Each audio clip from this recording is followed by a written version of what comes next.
You're listening to Impact, a Temple University podcast about service, sacrifice, and Temple Made. Alrighty, I am here with Bendu Chowoe, and first of all, I'm going to ask you, just tell us about yourself.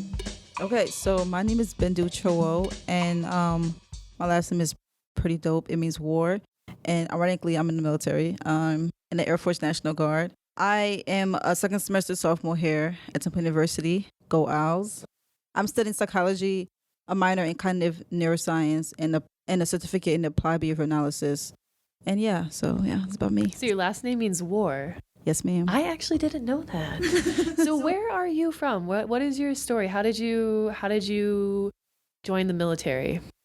So I'm from a little city, Monrovia. It was just in Liberia, on the west coast of Africa. The military was my late father's kind of desire for my sister and I. He wanted us to join, and we're like, we're going to honor him while also paying for tuition. So it was like, we're going to join the military. Wow. And just to be grateful and kind of pay our gratitude to America, because my family were lucky enough to be one of the lucky ones to migrate to the United States. So wow. Yeah. Wow. So honoring your father and also just, finding a way to pay for school a little bit. That's huge. So is your sister also in the military? Yes, my sister is in the military. There's literally 2 Chowoes in the entire military. Yeah. So what do you do in the military? You are in the Air Force? Yes, Air Force National Guard. I am a HVAC technician. So mechanical engineering. I worked on air conditioning, heating systems, and then I also basically we provide comfort cooling and heating for everybody. You're here, and we need that when we go to very hot places.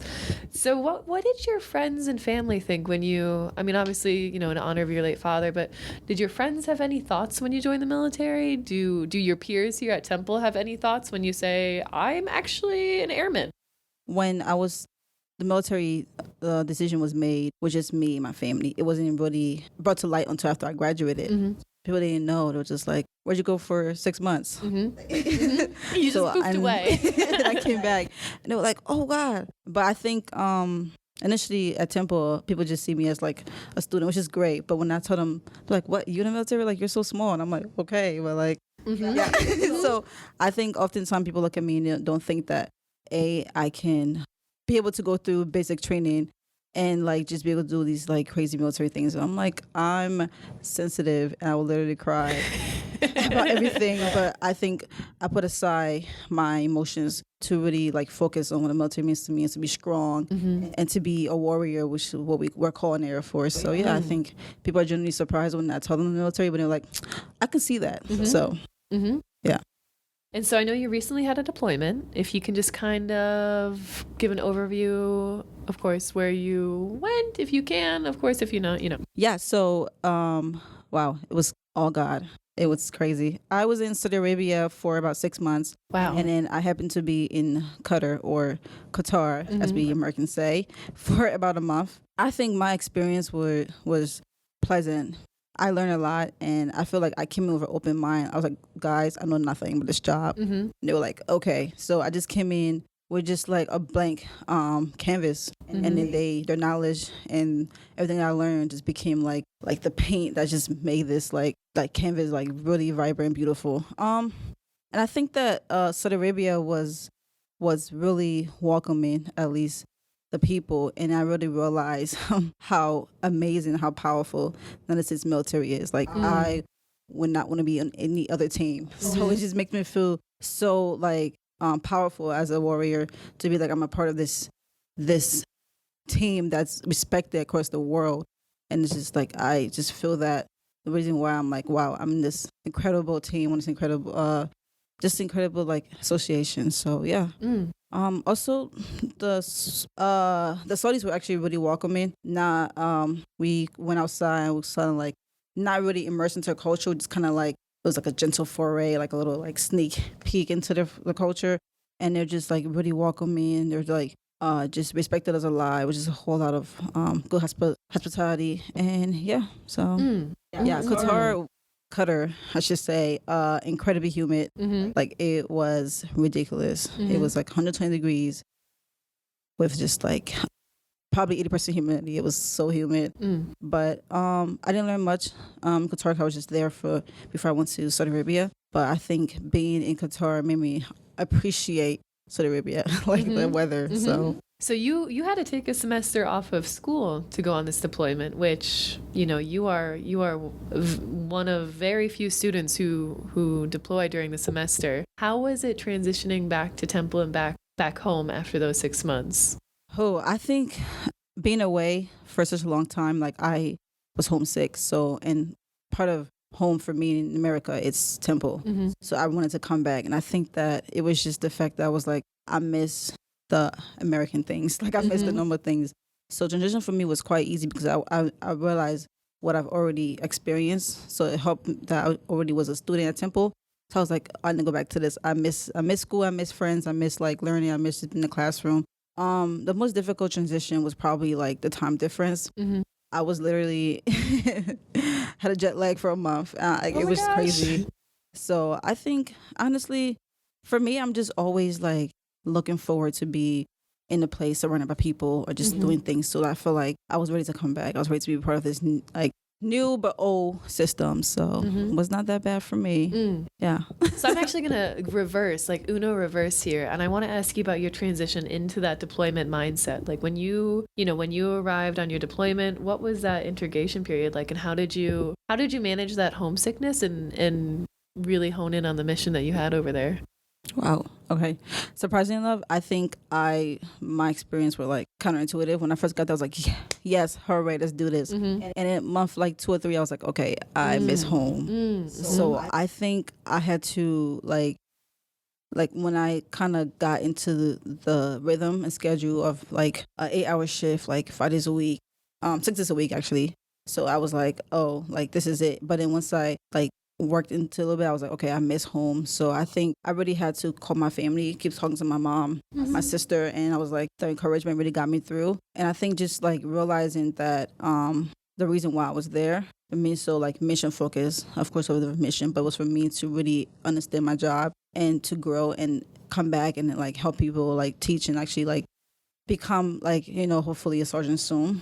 So I think like that like just my like desire to know my job really kept me going, and like the thought that I was gonna come home drove me through, because I was like, okay, it's not gonna be this is temporary, it's not gonna be forever. So I was like, get through 6 more months or 5 more months and I'll be home. Like 4 more months, the countdown was constantly on my mind. So yeah.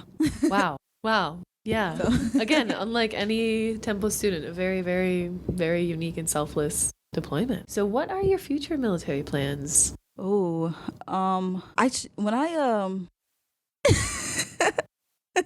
when I started, I was like, I'm gonna be a first sergeant, and I think that's a military term. So just to like kind of dumb it down for the civilians, a first sergeant is kind of like a counselor in a way. Like they really like work with the airmen or soldiers or whatever term affiliate different branches, work with them to kind of like direct them in the right path, to make sure that they're like doing the right things, like they're they're watching their P's and Q's and all that. And then because I wanted to be a therapist, now I think I switched to think that I want to commission be an officer, because I feel like I can make direct like impact on people's life. In the sense that like I'm in a leadership role where I am going to be respected and my voice is going to be heard.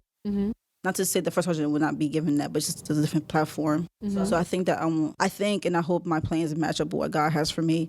But I am going to be like more so like direct. I'm going to be a behavior therapist, and I'm going to be a behavior therapist officer, and just to help people like kind of change their behavior, improve the quality of life.